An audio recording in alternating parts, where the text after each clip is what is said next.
Left side OMR, right side ECR. நடுவுல உங்க Stepstone Secret Plots. Beach Resort Plots, just 24 lakhs onwards. Call 96268 99268. Tamil Nadu BJP கூட ரேடாரில் இல்லை. But still Annamalai விவகாரம் வந்து அவங்களுக்கு ஒரு நெருக்கடி தான். அண்ணாமலை ஓரங்கட்டினாலும் நெருக்கடி, உள்ள வச்சாலும் நெருக்கடி. அண்ணாமலைக்கான முக்கியத்துவம் மீண்டும் கொடுக்கப்பட வேண்டும்ங்கிறதுல ஒரு ஸ்ட்ராங்கான ஒரு லாபி உள்ள நடந்துட்டு இருக்குங்கிறத ஒரு ஸ்ட்ராங் லாபி இருக்குது. பட் இந்த எலெக்ஷனில் கொடுப்பாங்களான்னு தெரியல. கட்சிக்குள்ளே அவருக்கு கெட்ட பேர் ரொம்ப வந்திருக்குது. விஜய் பற்றி இன்னும் நான் பெருசாக பேசலை, இனி நான் பேச ஆரம்பிப்பேன். ஆனால் அதை வந்து விஜயால் ஃபேஸ் பண்ண முடியாது. இவ்வளவு சுப்பிரமணிய சாமி மாதிரி மிரட்டிங் இருக்க வேண்டியது. நாங்கள் ரெண்டு பக்கமும் பேசுகிறதா சொல்கிறது தவறு அப்படின்றாங்க. அப்படின்னா யார்கிட்ட பேசுகிறாங்கன்றது அவங்க சொல்லுங்கள். கடலூர் மாநாட்டிலே நான் யாரோட கூட்டணின்றதை அறிவிப்பு பண்ணாங்க. ஆனால் என்ன சொன்னாங்க, பேச்சு முடிக்கும் போது முடிவு பண்ணிட்டேன், ஆனால் இப்போ அறிவிக்க மாட்டாங்க. ஸோ அந்த சஸ்பென்ஸ் கண்டினியூ ஆகிட்டே இருந்தது. ஒரு காலத்தில் 10% வரைக்கும் இருந்த வாக்கு வங்கி வந்து இன்றைக்கி 0.4% ஆயிருக்கு. நீங்கள் கொள்கை இல்லாத அரசியல் எங்கே போய் ஒரு கட்சியை நிறுத்துன்றதுக்கு இது ஒரு உதாரணம். ரெண்டு பேருடையும் அவங்க பேசுகிறாங்கன்றது எல்லாருக்கும் தெரிஞ்ச விஷயம் தான். இதெல்லாம் எந்த மாதிரியான அரசியல்ன்றது மக்கள் முடிவுக்கு நம்ம விட்டுடலாம். தேமுதிகவுக்கு வாக்கு வங்கி இருக்கான்னு கேட்டால் பதில் எல்லாருக்கும் தெரியும். அது என்ன, காங்கிரஸ்குள்ள தொண்டர்கள் மத்தியில் ஒரு சிறுபான்மையின மக்கள் மத்தியில் திமுக கூட்டணி தொடர வேண்டும் என்ற ஆர்வம் இருக்கிறது. பட் காங்கிரஸ் தொண்டர்கள் மத்தியில் வந்து தாவேகாவுடன் போக வேண்டும் என்ற எண்ணம் தான் இருக்கிறது.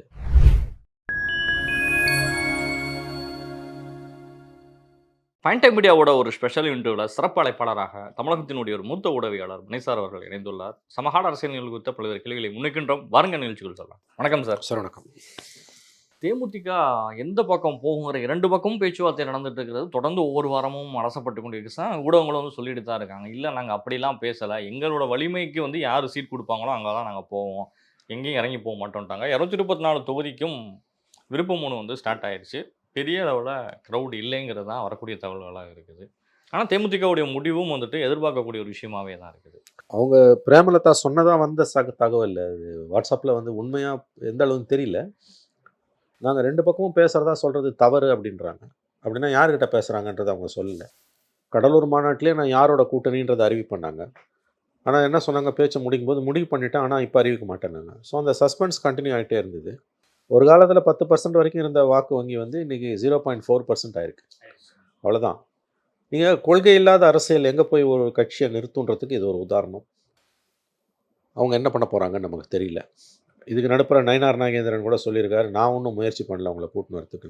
ரெண்டு தரப்புலேருந்தும் தேமுதிக கிட்டேருந்து தங்களை டிஸ்டன்ஸ் பண்ணிக்கிறாங்க. ஏவா வேலு அமைச்சர் இதே தான் 10 நாளைக்கு முன்னால் சொன்னார், நான் பேசவில்லை பிரேமலதாவுடன் அப்படின்னாரு. தேமுதிகவுடன் நான் பேசவில்லைன்னாரு. ரெண்டு பேருடைய அவங்க பேசுகிறாங்கன்றது எல்லாருக்கும் தெரிஞ்ச விஷயந்தான். என்ன பேசுகிறாங்க, என்ன எதிர்பார்ப்புன்றது நமக்கு தெரியாது. இதுக்கு நடுப்புற வந்து நிறையா சேனல்ஸில், யூடியூப் சேனல்ஸில் சிலர் பேசியது, பத்திரிகையாளர்கள் பேசியதெல்லாம் அவர்களை கோபப்படுத்தியது. பத்திரிகையாளர்களை வீடு புகுந்து அடிப்பேன்னு அவங்க செய்து அவங்களுடைய நிர்வாகி ஒருவர் பிரேமலதாவை மேடையில் பேசுகிறாரு. அந்தமாக அதை ரசிக்கிறாங்க. இதெல்லாம் எந்த மாதிரியான அரசியல்ன்றது மக்கள் முடிவுக்கு நம்ம விட்டுடலாம். அவங்க என்ன பண்ணுவாங்கன்னு தெரியல நமக்கு. ஆக்சுவலாக அவங்களுடைய வாக்கு வங்கி என்ன என்பதே பெரிய கொஸ்டின் மார்க். இந்த அளவுக்கு ரெண்டு தரப்புமே போட்டி போட்டு அவர்களை ஈர்க்கக்கூடிய அளவுக்கு தேமுதிகவுக்கு வாக்கு வங்கி இருக்கான்னு கேட்டால் பதில் எல்லாருக்கும் தெரியும். அது என்னென்னு எல்லாருக்கும் தெரிஞ்ச பதில் தான் அது. 2005 கட்சி ஆரம்பித்து 2006 அவர் மட்டும் ஜெயிச்சார் 8.3%. இப்போ 2009 மக்களவைத் தேர்தலில் 10% வாங்கினார். 2011 41 சீட் வாங்கி 29 ஜெயிச்சார். அதோட முடிஞ்சது கதை. அதுக்கப்புறம் ஒன்றுமே இல்லை. அதுக்கப்புறம் எல்லாம் சைபர், ஃபுல் சைபர். 14 தொடர் தோல்விங்கிறாங்க. ஆமாம், தோல்வி தோல்வி தோல்வி தோல்வி தான். தோல்விக்கு மேலே ஒன்றுமே கிடையாது. இந்த லோக்சபா எலெக்ஷனில் மட்டும் அந்த தொகுதியில் வந்து அந்த பையன் விஜய் பிரபாகரன் கொஞ்சம் நல்லாவே டஃப் ஃபைட் கொடுத்து 3000 ஓட்டில் தான் தோற்று போனார். விஜயகாந்த் கணவர் அனுதாபலையாகவும் அது பார்க்கப்பட்டது அந்த டைமிங்கு. பட் அந்த அளவுகோல் அது கிடையாது. அங்கே மாணிக்கம் தாக்கூரை கவுக்கிறதுக்கு திமுக வந்து எல்லா விதமான முயற்சிகளையும் மேற்கொண்டது. மாணிக்கம் தாக்கூருக்கு தொகுதியில் நல்ல பேர் கிடையாது. அந்த இடத்துல இவரால் ஸ்கோர் பண்ண முடிஞ்சுது. அதை வச்சு அளவுகோலாக இன்றைக்கி அசம்பிளியில் பேச முடியாது, கண்டிப்பாக முடியாது. அசம்பிளியோட அளவுகோல்கள் வேறு. இதில் அவங்களுடைய வாக்கு வங்கி என்பது நீங்கள் வந்து 24 கவனத்தில் எடுத்துக்க முடியாது. 21 2 பேருமே அவங்கள வேண்டாம் என்று முடிவு செய்தார்கள். திமுக அண்ணா திமுக 2 பேருமே, எடப்பாடி ஸ்டாலின் 2 பேருமே கிட்ட சேர்க்கல. 11 தேர்தலுக்கு பிறகு 14 16 19 21 24 5 தேர்தல்களில் படுதோல்வி. 16 21 2 சட்டமன்ற தேர்தல்கள், 14 19 24 3 மக்களவைத் தேர்தல்களில் 5 தேர்தல்களில் மிக மிக மோசமான தோல்வியை சந்தித்து தன்னுடைய வாக்கு வங்கியில் கிட்டத்தட்ட அனைத்தையும் இழந்து விட்டு தான் அவங்க நிற்கிறாங்க. விஜயகாந்த் உயிரோடு இருந்தவரை மேக்சிமம் பிரேமலதாவே அணுகினார்கள் எல்லாருமே. 19 வரைக்கும் அவங்க தேர்தலில் ஒரு அணுகினார்கள். வாய்ஸ் 21 இருந்தது. வயசு அவர் இருந்தது இறந்த அப்படிங்கிற பிறகு அது போயிடுச்சுங்கிறதா.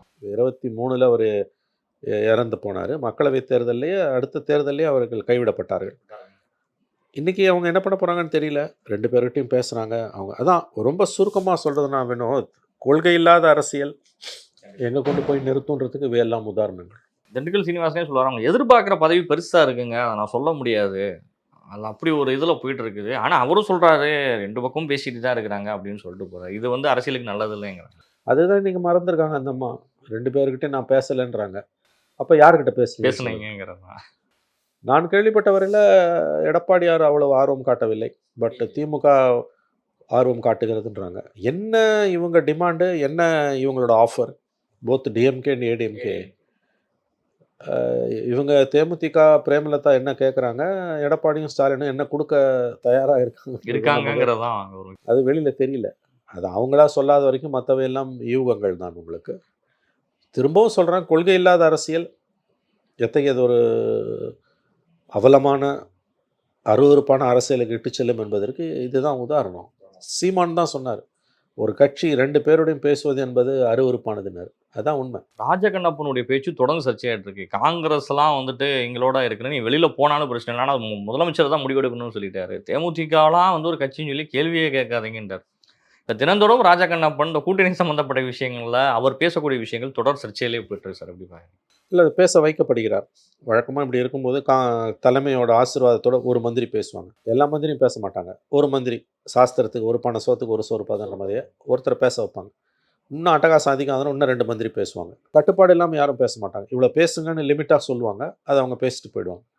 சொடாங்கரும் மாணிக்க தாக்கரும் பேசுகிறாங்கன்னா அதுக்கு ராஜகண்ணப்பன் ஒரு பதில் சொல்லுவார், ஒரு லிமிட்டாக பதில் சொல்லுவார். பிரேமலதா இந்த மாதிரி தேமுதிக கேட்குறாங்க, பெரிய கட்சியை பற்றி பேசுங்க, இதெல்லாம் ஒரு கட்சியான்ட்டு போவார். ஸோ இது வந்து என்னென்னு கேட்டிங்கன்னா, மேலேருந்து கொடுக்கப்பட்ட தாக்கீது. ஹைகமாண்ட் சொல்லும், அவங்க செய்வாங்க, அவ்வளோதான். தன்னிச்சையாக அவர் பேசலை. திமுக அப்படிலாம் தன்னிச்சையாக அவனை பேசினா அடுத்த நாள் சீட்டை கழிச்சுடுவாங்க. ராகுல் தலைமையில் நடைபெற்ற அந்த மாவட்ட செயலாளர்கள் வந்து தமிழகத்திலிருந்து போய் மீட் பண்ணவங்களுடைய நிர்வாகிகளுடைய சந்திப்பு கூட பெரும்பான்மையாக வந்துட்டு தாவாக்காவை விரும்பக்கூடியவர்கள், தமிழக வெற்றி கழகத்தை விரும்பக்கூடியவர்களும் இருக்கிறாங்க.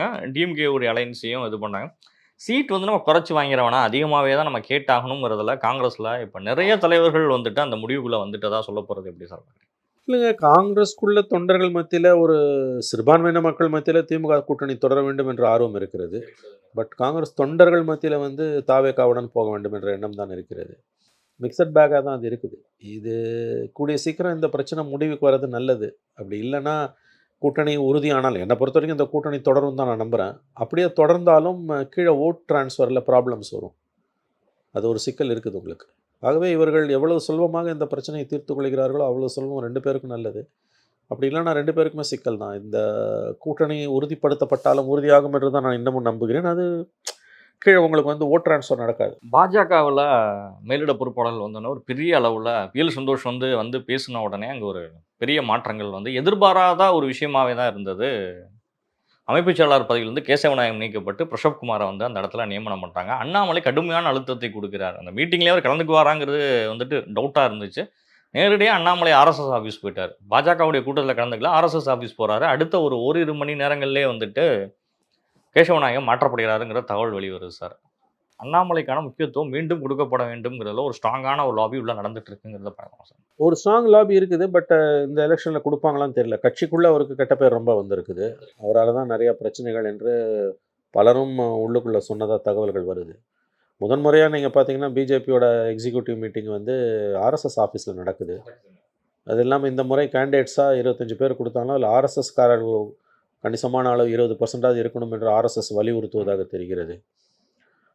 தமிழ்நாடை பொறுத்த வரைக்கும் பிஜேபி ரொம்ப பலவீனமாக இருக்குது. வரக்கூடிய 5 மாநில தேர்தல்கள், தமிழ்நாடு, மேற்கு வங்கம், கேரளா, வெஸ்ட் பெங்கால், அஸ்ஸாம், பாண்டிச்சேரி எல்லாம், அதில் வந்து அவங்களுக்கு பெரிய ஸ்டேக்ஸ் வெஸ்ட் பெங்கால் தான். தமிழ்நாடு பிஜேபியோட ரேடாரில் இல்லை.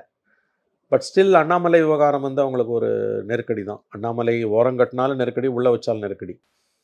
உள்ளே வச்சா அவர் கண்டிப்பாக ஏடிஎம் அலைன்ஸை சீண்டுவார். வெளியில் மொத்தமாக தூக்கி போட்டிங்கன்னா அது சிக்கல். அப்படி தூக்கி போட முடியாது. அண்ணாமலையே மோடி அமித்ஷாவும் எப்படி ஹேண்டில் பண்ண போகிறாங்கன்னு தெரியல நமக்கு. அது வரும் நாட்கள் அந்த அலைன்ஸில் அது ஒரு சிக்கல் தான். அது அவ்வளோ சுலபமாக அண்ணாமலையை நகர்த்த முடியல வெளியில். இப்போ நீங்கள் தலைவர் வந்து நயினார் நாகேந்திரன், ஆனால் ப்ரெஸ் மீட் அண்ணாமலை கொடுத்தா மீடியாவில் வர கவரேஜ் நயினாருக்கு ஏன் வரமாட்டேங்குது? எந்த பதவியிலும் இல்லாத அண்ணாமலைக்கு ப்ரெஸ் கான்ஃபரன்ஸில் கிடைக்கிற முக்கியத்துவம், மீடியா ட்ராக்ஷன் ஏன் இவர் கிடைக்க மாட்டேங்குது? நயனார் எந்த ஒரு இடங்கள்லையும் ஒரு விஷயம் இல்லை இல்லை. அப்போ இது ஒரு முக்கியமான ஒரு விஷயம்தான். இது வெறிச்சோடிய கமலாலயம்ங்கிறதையும் பார்க்க முடியுதுங்க. பெரிய அளவு அந்த கிரௌட் ஃபார்மேஷன் அண்ணாமலை இருந்தப்ப இருந்த ஒரு விஷயம் இல்லை. ஆனால் எந்த தலைவர் வந்தாலும் அண்ணாமலையுடைய வருகையை தான் எதிர்பார்த்துருக்காங்க அப்படிங்கிறதும் அந்த கட்சியில் சொல்லப்படுற ஒரு விஷயமா தான் இருக்குது சார் ஜென்ரலாக. ஆமாம், அண்ணாமலைக்கு ஒரு மக்கள் மத்தியில் ஒரு செல்வாக்கு இருக்குங்க. ஆனால் அது பெரிய அளவில் இருக்கா இல்லையா, முன்பு இருந்த அளவுக்கெல்லாம் ஒன்றும் தெரியல. அதை தான் நான் சொல்கிறேன். இன்றைக்கி தமிழ்நாட்டில் பிஜேபிக்கு ஒரு மக்கள் மத்தியில் ஒரு விசிபிலிட்டின்வாங்க, ஒரு அந்த ஒரு ஸ்டேஜை கொண்டு வந்த ஒரு விசிபிலிட்டியை மக்கள் பார்க்கக்கூடிய அளவுக்கு, மக்கள் கவனிக்கக்கூடிய அளவுக்கு கட்சியை கொண்டு வந்து நிறுத்தினது அண்ணாமலை தான். பட் அதை தாண்டி அவர் தன்னோட பர்சனல் அஜெண்டாக்காக பாலிடிக்ஸ் பண்ண ஆரம்பித்ததோட விளைவு தான் இன்றைக்கி இங்கே நிற்கிறார். 2023 எண்மண் மக்கள் யாத்திரையில் ஏடிஎம்கே வெஸ்டின்றதை விளைவு அன்றைக்கி அலையன்ஸ் உடஞ்சுது. அந்த அலையன்ஸ் உடையாமல் இருந்ததுன்னா 2019 இருந்த அலையன்ஸ் 24 அல்லது 21 இருந்த அலையன்ஸ் அப்படியே கண்டினியூ ஆயிருந்ததுன்னா ஏடிஎம்கே பிஜேபி பாமகலாம் கண்டிப்பாக தமிழ்நாட்டில் ஒரு 12லேருந்து 15 சீட் அந்த கூட்டணி அடிச்சிருக்கும். அவர் கெடுத்த புண்ணியம் வந்து அண்ணாமலையை போய் சாரும். அது லேட்டாக அவங்களுக்கு புரியுது. நிர்மலா சீதாராமனுக்கு அண்ணாமலைக்கு சுத்தமாக அண்ணாமலையை அவருக்கு பிடிக்கவில்லை. அவர் அங்கேருந்து தன் பங்குக்கு காய்களை நகர்த்தி கொண்டிருக்கிறார். அதனால் அண்ணாமலை என்று ஓரம் கட்டப்பட்டிருக்கிறார் கட்சிக்குள்ளே. பொறுப்பாளர் 6 தொகுதிக்கான பொறுப்பாளர் பதவியும் ராஜினாமா செஞ்சுட்டாரு. இப்போ அவர் எப்படி யூஸ் பண்ண போது கட்சின்னு தெரியல. தவைக்கவும் சீண்டுகிறது அண்ணாமலை. அவரும் பதில் கொடுக்குறாரு. விஜய் பற்றி இன்னும் நான் பெருசாக பேசலை, இனி நான் பேச ஆரம்பிப்பேன், ஆனால் அதை வந்து விஜயால் ஃபேஸ் பண்ண முடியாதுன்றது. அது உளவுதார் சுப்பிரமணிய சாமி மாதிரி மிரட்டின்னு இருக்க வேண்டியது. டிஎம்கே ஃபைல்ஸ் விட்டா செகண்ட் ஃபைல் தேர்ட் ஃபைல் ஒரு டீட்டெயில் கூட இல்லை. எல்லாம் பப்ளிக் டொமைனில் இருக்க எடுத்த விஷயத்தை வச்சு எலெக்ஷன் டைமில் கேண்டிடேட்ஸ் கொடுத்த அஃபிடவிட்லேருந்து கொலைட் பண்ணி வந்து பேசினார் அவர். கட்சியில் கேள்வி பதிலுக்கு வந்து அடுத்த வாரம் பதில் சொன்னார். அடுத்த வாரம் ஏடா கூடமாக பேச ஆரம்பிச்சிட்டாரு. நீ திமுக கிட்ட 200 ரூபாய் வாங்குற அப்படின்னாரு. ஸோ போகிற போக்கில் சேத்த வாரி அடிச்சுட்டு போகிறது தான் ஒரு வேலை. விஜயை பற்றி நான் பேசுவேன்னா பர்சனல் அட்டாக் பேசுவேன்றது அரசியல் கிடையாதுல்ல, அது ரொம்ப அவலமான ஒரு விஷயம். திமுகவுடைய ஆட்சி மீது பல்வேறு விமர்சனங்கள் வைக்கப்பட்டாலும் அந்த போதை மருந்து உள்ள இப்போ மாணவிகள் வந்து மதுருந்துகள் காட்சிகள் வெளியாகக்கூடிய விஷயங்கள்லாம் நிறையா தொலைக்காட்சியில் இப்போ 2 நாளாக வந்துட்டு வைரலாக போயிட்டு இருக்கிறது. இது போன்ற சூழ்நிலைக்கு மாநிலம் வந்துட்டு இந்த டாஸ்மாக்னால தள்ளப்பட்டிருக்குது அப்படிங்கிறதும், போதைப் பொருட்களுடைய பயன்பாடுகளும் அதிகரிச்சுட்டு கண்ட்ரோல் பண்ண முடியலை அப்படிங்கிறத எப்படி சார் பார்க்குறீங்க? சிக்கல் தாங்க அது. போதை வந்து ஒரு இந்தியா பூரா இருக்க பிரச்சனை, தமிழகத்தில் அதிகமாகவே இருக்குது. ஸ்டாலின் கவர்மெண்ட்டில் வந்த ஒரு பெரிய சிக்கல் வந்து போதைப் பொருள் பழக்கம். இப்போ அடுத்து எந்த கவர்மெண்ட் வந்தாலும், ஸ்டாலின் கவர்மெண்ட்டே வந்தாலும் அல்லது எடப்பாடி வந்தாலும், இது எந்த அளவுக்கு அவங்க வெற்றிகரமாக கையாள போகிறாங்கன்னு தெரியல. ஏன்னா இன்றைக்கி கிராமங்கள் வரைக்கும் போயிடுச்சுங்க, குக்கிராமங்கள் வரைக்கும் போயிடுச்சு. ஆனந்த விகடனில் தொடர்ச்சியாக வந்த கவர் ஸ்டோரிஸை பார்த்தாலே உங்களுக்கு தெரியும். இது கிராமங்கள் தோறும் வந்து நினைத்து பார்க்க முடியாத அளவுக்கு கள்ளசாராயத்தை விட மோசமாக போதைப் பொருள் பழக்கம் குறிப்பாக பள்ளிகள், கல்வி நிறுவனங்கள் அடியில் போய் சேர்ந்துருக்குது. இது ஒரு சிக்கல் தான். இதை கவர்மெண்ட் என்ன பண்ண போகுதுன்னு நமக்கு தெரியல. ஏன் அவங்களால இதை இவ்வளோ தூரம் பரவிட முடிஞ்சது, ஒழிக்க விட முடியலன்றதும் நமக்கு புரியல. அன்புமணி ராமதாஸ் வந்து ஏவா வேலு மீது வந்து கடுமையான குற்றச்சாட்டுகளை ஒவ்வொரு டைமும் வச்சுட்டு இருக்காரு. அவர் அதிமுகவில் பெரிதாக யாரையுமே தாக்குறதில்லை. முதலமைச்சர் அவர் தாக்கி பேசியிருந்தாலும் ஒரு அரசியல் ரீதியாக சொல்லப்படலாம். ஏவா வேலு 2 மாதத்தில் வந்துட்டு சிறைக்கு செல்வார் அப்படின்னு சொல்லி திருவண்ணாமலை மீட்டிங்கில் பேசுகிறாரு, எல்லா ஒரு மீட்டிங்லையும் பேசுகிறாரு. இவர்கள் இருவருக்குமான ஒரு பிரச்சனைங்கிறது பெருசாக வந்து பர்சனல் அட்டாக் நடந்துக்கிட்டே இருக்குது 2 பேருக்குமே. பர்சனலாக இருக்குது. அது வன்னியர் ஏரியா, அது சீண்டி இருப்பாருன்னு நினைக்கிறேன் வேலு. தனிப்பட்ட முறையில் ஒரு மந்திரியை அன்புமணி அட்டாக் பண்ணுறாருன்னா தனிப்பட்ட பகை தான் அது. இது ஒன்றும் பொலிட்டிக்கல் இஷ்யூ கிடையாது. இந்த மந்திரி ஜெயிலுக்கு போவோம், இந்த மந்திரி ஜெயிலுக்கு போனால் செந்தில் பாலாஜிக்கு பிறகு யாரும் ஜெயிலுக்கு போகல. ஒரு கட்டத்தில் வந்து துரைமுருகன் ஜெயிலுக்கு போவானாங்க. பாவம், அவர் மாற்றி ஹாஸ்பிட்டலுக்கு தான் போயிட்டு வந்தார். இப்போயும் ஹாஸ்பிட்டலில் தான் இருக்கார். வயசு ஆகிடுச்சு அவருக்கு. கீழே விழுந்துட்டார் போல் நின்றுட்டு இருக்கும்போது. நேரு எந்த நேரமும் ஜெயிலுக்கு போவார்னாங்க. ஒன்றும் நடக்கலை. அவர் சட்டநாதர் கோயிலுக்கு போய் அங்கே சாமி கும்பிட்டுக்கிட்டு இருந்தார். இந்த அதில் வந்து இவர் வந்து ஏவா வேலு வந்து 2 மாதத்தில் ஜெயிலுக்கு போய், இது ஊழவுதார். அதாவது சவடால் பேச்சுன்னுவாங்கல்ல, என்ன கேஸு என்ன 2 மாதத்தில் ஒருத்தன் ஜெயிலுக்கு போவான், நீ எப்படி பேசுகிற, நீ என்ன சிபிஐயா, உனக்கு என்ன தெரியும் உள்ளே போவான்.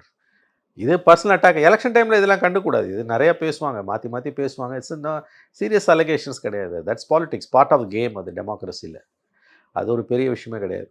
நிச்சயமாக சார், உங்களுடைய நேரங்களை ஒதுக்கி பயன்பட முடியாது பல்வேறு கேள்விகளுக்கு பதில் தந்தமைக்கு நன்றி. நன்றி சார். நன்றி சார்.